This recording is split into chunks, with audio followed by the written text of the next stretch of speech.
Oh, I jumped that. Cool. Might as well pay a visit since we're right here. Have any new prophecies for me or anything? Alright. Of all the art to keep around, huh? The wheel of my fortune has touched me in a dream. So you have seen for yourself that people differ greatly. Sad, but true. Some of them shine like stars, others are nothing but steppe grass. There is only one thing that makes them different. Truly outstanding people care for others, and are even prepared to give up their lives for their fellow men. People of the crowd only care about themselves. Why are you telling me this? People will be willing to give up their lives for you, dear Bachelor, only to give you another chance to avert the forthcoming catastrophe. That is how you'll get to know them. Tell me, will you accept the sacrifices?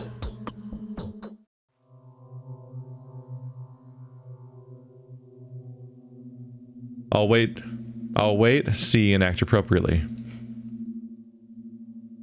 The life of a person can become the fee you'll have to pay to see the events move forward, unless you'd be willing to contribute to them. Of course, their motives will also differ, but their ability to give up their lives for a higher cause stays the same. Plague is the measure of humanity.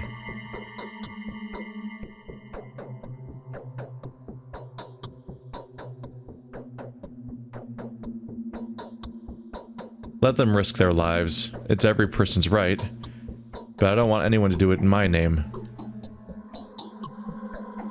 My stomach hurts as if I was filled with straw. Easing the pain of those who cannot be saved is also a worthy feat, isn't it? The military arithmetics are a double-edged knife. Is a doomed person already crossed out from the list of survivors? Even the dead deserve care.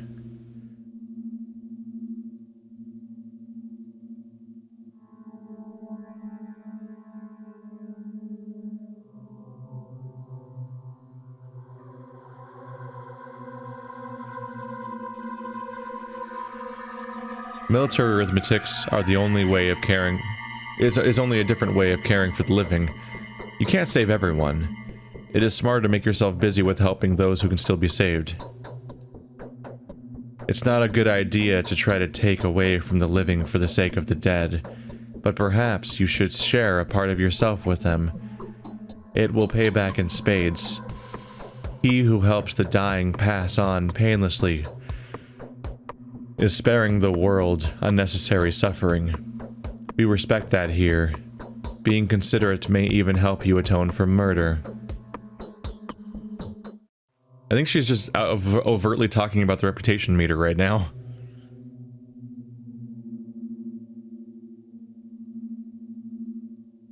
So if you kill someone and then help several others pass on, the murder will be forgiven? I'll keep that in mind. I don't know if I was supposed to be as glib. This quiet is deceptive. I'm not sure if I was supposed to sound as glib as I did, but that's the only way that I could read that, honestly. I wonder where my girl is now. But she will fear no evil. She is a pure soul. Are you daydreaming? Are you talking about a dead child of yours? Alright. I legit asked a question that time. It wasn't even up in the air of like whether she should respond, but she just... That's just the end of the conversation. Ba-da-ba-ba-da-ba. The exchanges are so odd. Let's just head right on back. Wait, it's the one with the blocks. These boxes blocking the back door. The defensive move? Or is it just clutter? Oh wait. Right, it's the underground place. I've never actually been in the above ground part before. Why are you standing there like a dummy? Sit. Take a load off your feet. Peter doesn't believe me either. What's wrong with you people? How can I persuade him? And rightly so. Take a look around. You should have seen what the crude sprawl looked like during the outbreak. The houses that Burke had locked up were literally in agony, their walls swollen with boils, their windows covered in scarlet mold. There were blisters everywhere. Blood mixed with ichor was flowing from the chimneys. That's how it was. Metaphors. No, I'm not being metaphoric. These are the facts. There were moaning and howling all over the earth, moaning louder than the mourning siren at the works. The tormented were screaming so loudly glass would break in the windows, and it all happened over the course of several hours. That is what the sand pest is, so knock your bullshit off. Okay. So he claims that this is such a severe disease that the actual buildings get infected. I look forward to that visual. Okay, what can persuade Peter? A convincing discovery supporting your theory could help. That outbreak has left a dreary impression on Peter. He's been heavily into Twirene since then. But there is no sand plague in town, so poor you. Tell Ava that the plan fell through because of Peter, because that will comfort her. I'll look for this discovery of yours. I get the impression he doesn't want this to succeed. That's my takeaway. He seems to be like, it's almost like he always planned for Peter to be the roadblock here, and he just didn't want to be the one to say it himself. And he's like happy that it went according to plan. My share of dancing. The curtain falls. Andre, tell me, how can I make the rulers do a reality check? Our damned rulers will never come to an agreement, just like the corners of a triangle will never come together. It seems that now is the moment to let go of any feuds, but their actions are understandable. It's hard to bow down to Katerina. She can neither dream nor soothsay. Why bow to Katerina? I thought Alexander was in charge. Alexander? Don't make me laugh. He borrows resolve from his spouse. Katerina can see the future. Well, at least she's supposed to. It was Nina Kaina and Victoria Oglemskaya that ruled over us when they were alive. The rulers were nurturing the body of the town, while their wives were fostering a soul. Were the mistresses able to come to an agreement? We maintain balance on our own. Nature has nothing to do with it. Our choices are what establishes the harmony that is essential for survival. Now is the time for them to realize it. Now, when this balance has been disrupted by Simon's death, Katerina won't be able to rule like Nina or Victoria did. She has neither the power nor the talent. I love that just, I don't understand what you're talking about. It's just a response I can have. I don't understand a thing of what you're saying. As the mistresses were dying, Katerina was throwing herself hither and thither.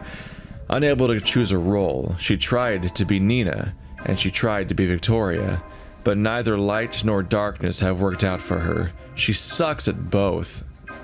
I love that there's just hints of like just normal modern language in here. Man, she sucks. You want us to listen to the Saburovs after that? Officially, they have the strongest claim to become the sole leaders. Katerina is the last mistress after all, but her abilities are dubious. She told you you would die, didn't she? But unfortunately, you're still alive. You can put 2 and 2 together on your own. I don't like people that speak in riddles. And that's how you stop that conversation. Seems like Haruspex is planning to distill Twirene. Fast learner. Any interesting news? People say all sorts of things over a bottle. They say no one has ever seen a Shabnak, but she's been heard. Heard by prophets, drunkards, housemates, and those who happen to walk past the crucible at night. I wonder what the bastards were doing there. They probably wanted to get a glimpse of the lovely Maria in the window. What did they hear? They've heard a wheeze, heard sobbing and breathing, very heavy, as if it were a whale. Those are apparent signs of the hair eater, here and there, by the window, by the wall, behind the corner, scared shitless. People then come here to forget themselves and the nightmare. Breathing so heavy that it can be heard through walls. Well, that whale hasn't got much time left. I'm telling you this as a doctor. It's possible. It's also possible that Twirene addiction goes hand in hand with poetry. Poetic minds tend to exaggerate things. But are they really so deprived of imagination they have to tell the same tale over and over again? That's the concern that's gnawing at me. Curious. Yep, that's it. Milked him for all the story he's worth.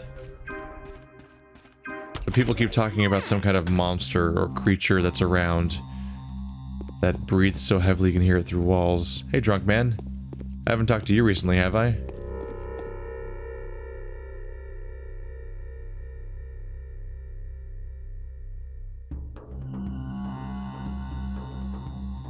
The hell of an accusation to go for. You are a suspicious crowd. Your mugs scream of penal labor. Each of you is a murderer to be. What, am I wrong? So what? Did you find out whose guise the Shabneck assumed yesterday? What? Who are you calling a Shabneck? It's not a who, it's a what. A living myth.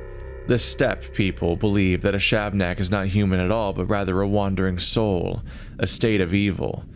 And 'tis among us that it walks. Bottoms up, buddy. Have a drink. That'll clear your head up.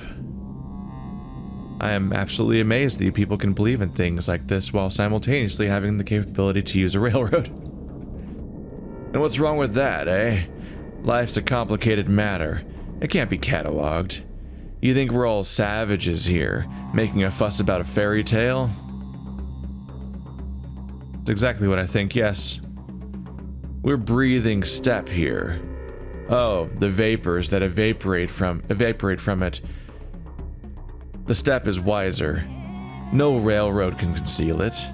The necromancers shouldn't have pinned their hopes on you. It requires a knack rather than intelligence. You don't believe in the Shabneck, and it has just passed you by.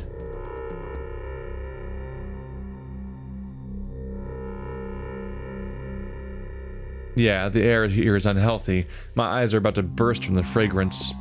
And that's the end of the conversation. I like to just end conversations. Alright. Well, you do you, buddy. Hey, buddy. The history of this place. We already did this one, right? Have a good day. I've done the whole geography lesson conversation. What? Wait. I thought I tried to leave. What? Have a good day. 3 different worlds coexist within the town. Surprisingly, they're all in accord. But it's really startling that they are. And unclear how that's possible. I've noticed that too. On the other hand, people of the 3 worlds don't really mix with each other. Though coexisting, traditionally the parts remain separate. But what of the foundation stone to speak, the abattoir? We've done this whole conversation before, right? Yeah. I'm not entirely sure. It's hard to keep this all in my head. Historically, the oldest craft around here was tanning. Eventually, a group of factories spread around the riverbank about 80 years ago. The settlement burned away and the abattoir was constructed. It was only constructed 80 years ago? Unbelievable. I was sure it was some sort of megalith. Later on, people wanted to refashion it into a factory. There had been some unusual stone formations in the caves that were repurposed. Yeah, that was quite an eccentric solution, but a clever one, too. No need for complex constructions. Just use what nature itself provided you with.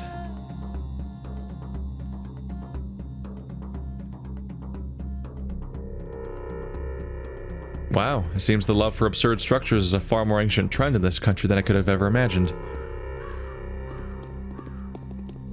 Alright, continuing the trend of me not being sure which dialogue options will end a conversation, I said, have a good day, which is like the most goodbye statement I've had access to in this game, practically. And it did a whole conversation. Oh, alright. Things happen. It's a reoccurring thing in games lately to remind me of this idea that, like, tanning is, like, the smelliest job ever. Because during Kingdom Come Deliverance, there was tanners that complained about that exact problem. That's a creepy fucking room. I'm not going in there anymore. Nope. Nope. Huh.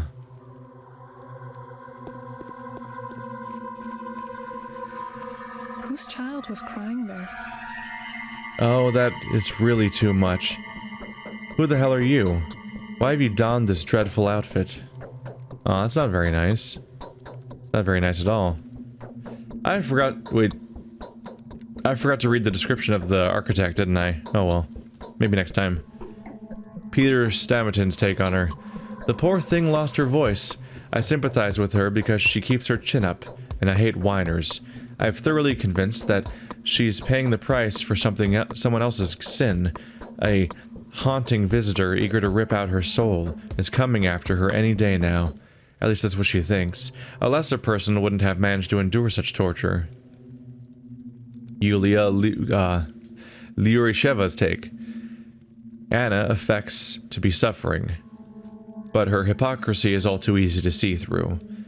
If she was genuinely wanted for her involvement in with the February riots, or that caravan of kidnappers, she would have been found years ago. She is able to trick her destiny for now, but her luck will run dry soon enough. The Ace of Diamonds caravan has left a ghastly imprint on her, the way it did with everything it was linked to.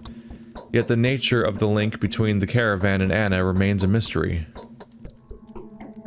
Oh, that is really too much. Who the hell are you? Why have you donned this dreadful outfit? That's precisely the question I was going to ask you. I'm Anna Angel. You might have heard of me already. Oh, I used to be a famous singer. You can't even imagine the stages I used to be the star of. Try me.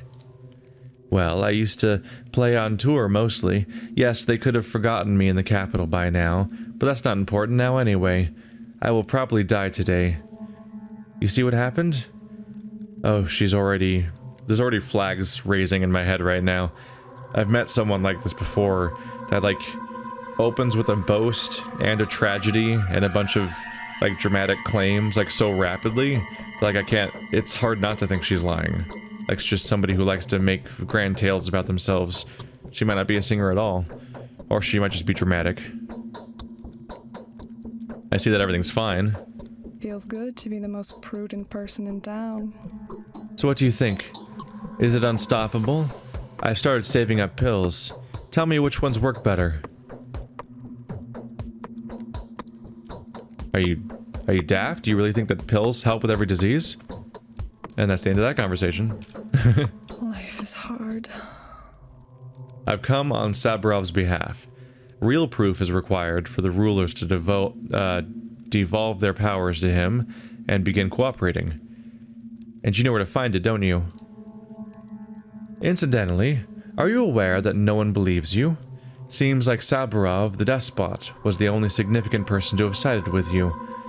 He could have prevented the disaster, but it's too late now.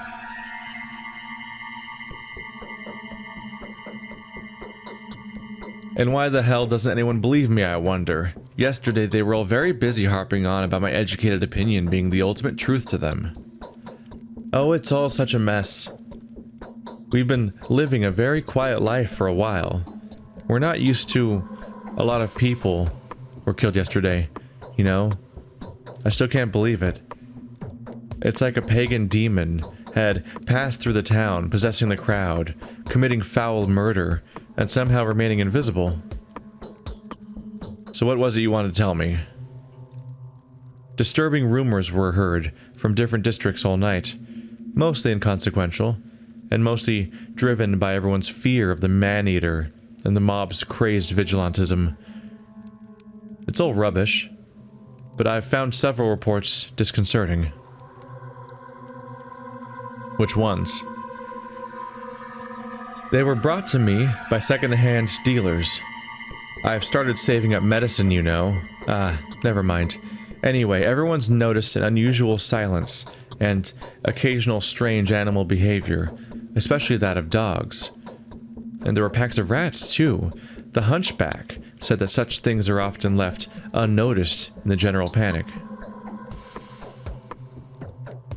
Yes, it does resemble the first signs of an outbreak, but silence could have been caused by fear. Dogs always get anxious when people do. As for rats, there is a slaughterhouse nearby, isn't it? There were other signs too. Frightening scribblings and repulsive oily spots on the walls here and there. Raspy breaths that could only belong to giant lungs can be heard by the silent houses. They say the Shabnak, the embodiment of the disease, is breathing poisonous air, leaving her fat on the walls as she walks by. Ugh. I can't help but wonder how dangerous a creature can be if it's just leaking its fat everywhere. That seems like a not very... That doesn't seem like a long-term threat. It seems like it kind of fall apart really quickly.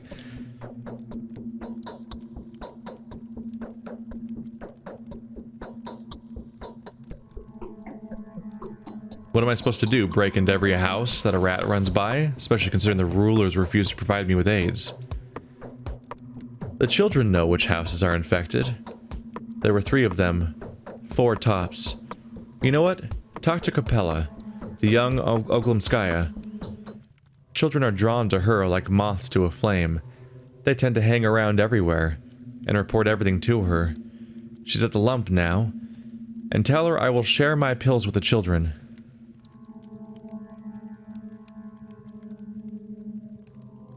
The lump?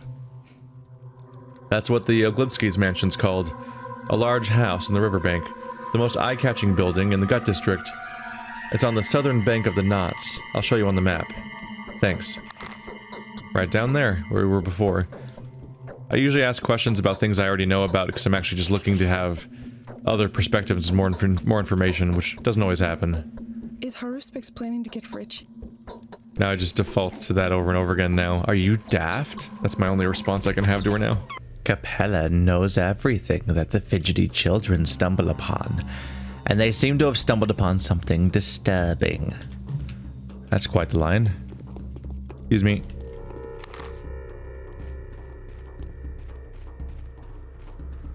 So you can't get through this hedge still, right? Yeah, that's a solid wall.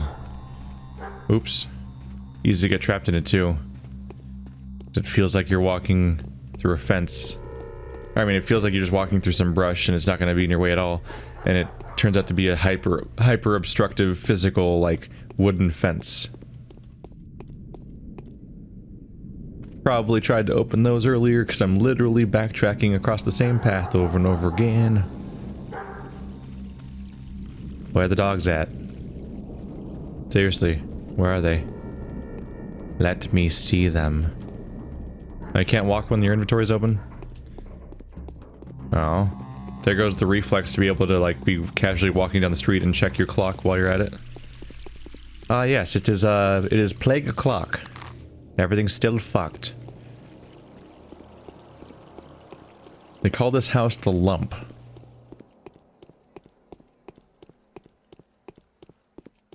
I don't know, I'd call it more of a head crab.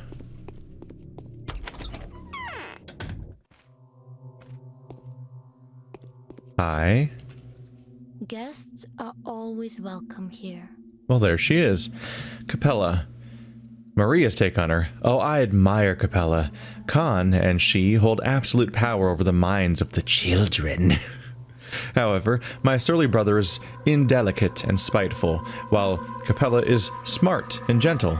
Khan lures them in with the liberty to do whatever they will. Capella does so with love.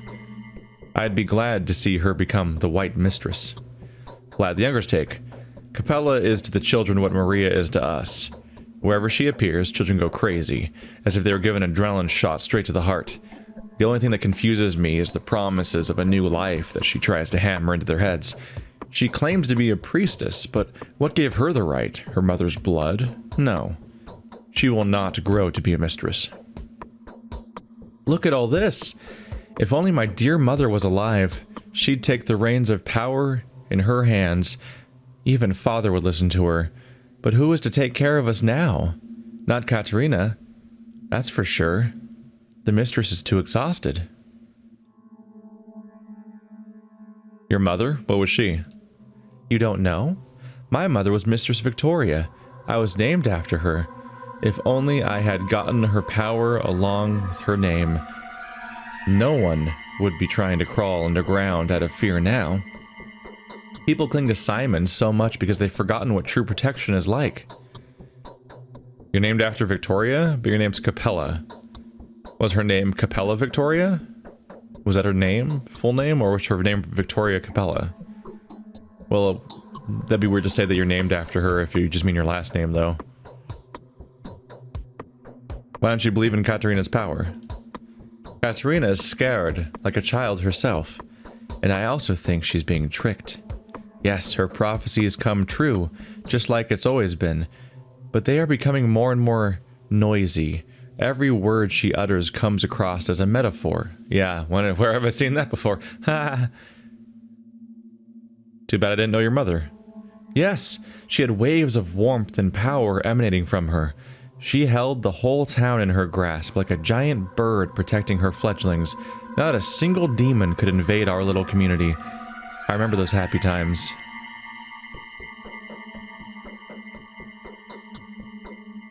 People like her leave this world earlier than those who would live themselves.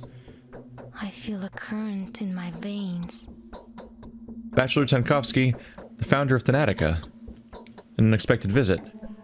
I can feel a current in my veins. That's called a heartbeat. That's the reason you're alive.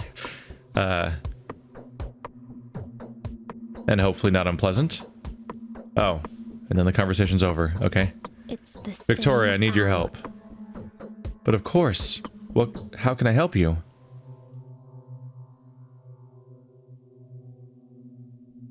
Have you by any chance heard of anything unusual going on in this town? From the children, perhaps? You must be aware that I'm looking for Isidore's murderer. I was actually about to share this with you. Little kids come to me in flocks from throughout the town. They're all scared. The youngest are afraid of Shabnak. The older ones tell me there's something wrong with certain houses. And who knows what's inside? I can see your intelligence is quite competent. Which houses are those? Children are lovely reporters. They remember all that's crucial to them in great detail and leave out everything else completely. As for this case, my friends have noticed a staggering amount of details, and yet they've forgotten to tell me the most important part. So I can only give you a rough direction to the area. Yeah, they're really leaving out the important stuff, aren't they? Like it could ever be that simple. What details have they noticed then? The ones you would expect, at least. The silence. The moaning chorus from below the ground. Lamentations from behind the windows. Dogs banding together into packs and eating soil. The unusual smell in the air, as if a stinking cloth was burned. A friend of a friend's friend hasn't come to an appointment. I see. So what do I do? How am I supposed to look for these silent houses? It's in Earth, the troubled southern part of town. You could use a guide down there. Find a boy named Sticky. He'll show you the houses that have fallen silent. He will also tell you what is where, so you don't get confused. Thank you. One more thing. Lara's looking for you. She needs your help with something. Everyone does. I'll go see her if I have the time. There's Sticky. It's Peter. Anna. Andre. Capella. Where's Lara? There's so many names to try to keep track of. That one's Maria. Ava. A lot of female names ending with Capella. Yeah, Ava, Capella, Maria, Lara. There's Lara. So we're supposed to go to Lara Ravel's house for some sort of additional task. In addition to going up here to meet with Sticky to find out where to go in the south. They presumably want me to go around here to find this house. And we're already there, but I'm supposed to go on a giant detour first. Oh well. Meeting people's important in this game. The winter comes. That's all for now. Should I check with the other parts of this building, probably? See what else is going on?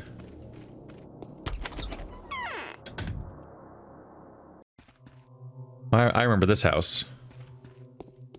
Oh, you. That's older Vlad. I can't breathe. I can't breathe. Why me? Well, that's that. Alright, have fun, Vlad. Being Vlad? So we're going to... yeah, the top left here. Just gonna kind of zigzag up the blocks for a bit. Money. I've got more money.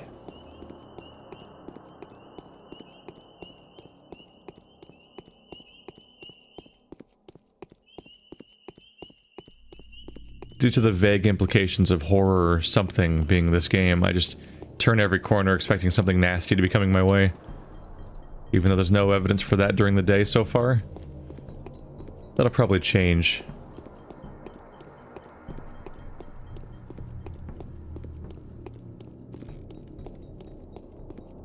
I do appreciate the little details here.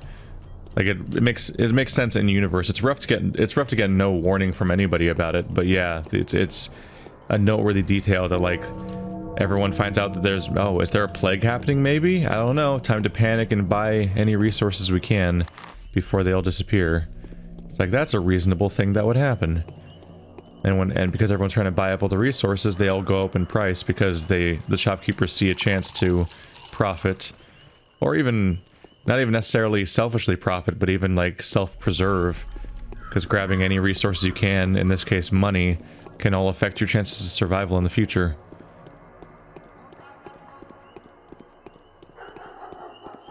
I constantly want to take detours for any series of garbage cans I see around. Some of them are quite lucrative. Holy crap. Getting a lot of bottles.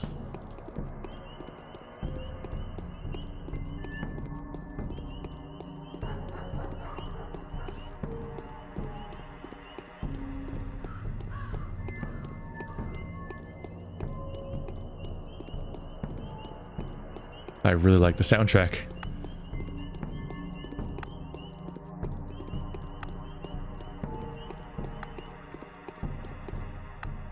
That one doesn't work, I think. We know all about you. Easy there. Where are you running so fast? Shopping. Everything's getting so pricey. The prices are rising by leaps and bounds. Literally by the hour. And I mean it. An hour ago, butter cost 100. Now it's 500. I can't even imagine what it'll be like by the evening. What am I supposed to tell Mom? Are you afraid your mother's gonna scold you? Mom sent us all out to go shopping. Told us to look all over town and buy everything we can. Obviously, first and foremost, it's sugar, salt, flour, bread, fish. Oh, oops. No fish, no. And no meat. What else? I forgot. Do you know how to write? I would also recommend buying vitamins and antibiotics. Do you have a drugstore around here? There's one in the atrium, 2 more by the theater. You'll find them. There's a drugstore, or even 2, in any segment of town. And what are antibiotics? Ask the druggist, then go ahead and buy all sorts of them. Why? They'll come in handy later. Oh. That rapid turnaround. Where the AI walks away from me because they're going about their business, but then I move 1 step and the AI relearns that I exist there. Oh, I walked right past it. Then once the AI has re-registered the fact that I'm there, it has to twirl back around and look at me again. Hey look, there's the medical building right there.